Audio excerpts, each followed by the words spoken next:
Hi, this is Paul Puckridge. Thanks for joining me for another management lesson. I hope you're getting some value from these lessons. Please let me know if you are, and let me know if there's anything in particular that you'd like to learn more about. I think this is the first video lesson, and if you like this format, I'd be happy to do some more. Just a short lesson today. I want you to think about the type of manager you are and the example that you're setting for the rest of your people. This is a very simple concept, but it's quite profound. And that is that if we want our people to be good at what they do, to be good at managing their time, managing meetings, being effective, being productive, communicating well, and so on, then it starts with us as managers. Think about it. You really can't expect your people to do something that you're not able or prepared to do yourself. Now, that doesn't mean that you have to be an expert in everything. But if you want your people to communicate well, then you have to set the example for them to follow. If you want your people to be well organized and to manage their time well, then it starts with you managing your time well. If you want people to get on well and to engage each other, then that's the behavior that you need to exhibit. So your lesson today and for the rest of this week is to examine your own behavior. What are your strengths?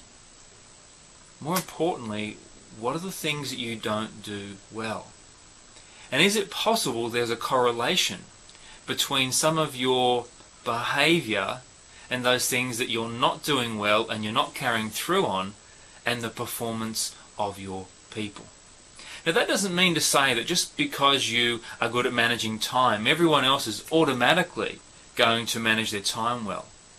But it starts with you. And you see, as you begin to master various areas of your professional life, you become better at communicating, managing time, motivating people, just being a very motivational person, being focused, setting goals, objectives, etc.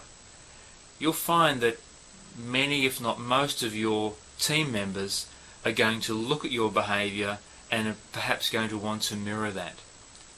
So let me leave you with this question.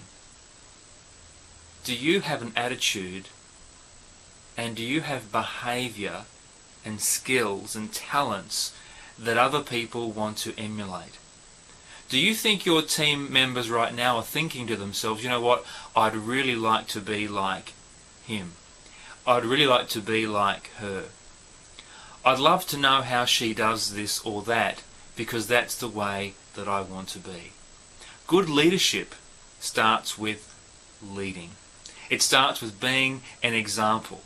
You're not going to get overnight miracles occurring, but what you are going to do is to set a standard. So there's your challenge.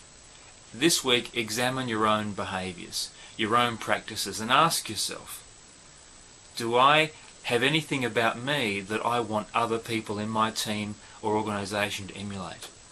And what are some of the weaknesses in my behavior that perhaps are carrying through to the behaviors and the performance or the attitudes of my team members?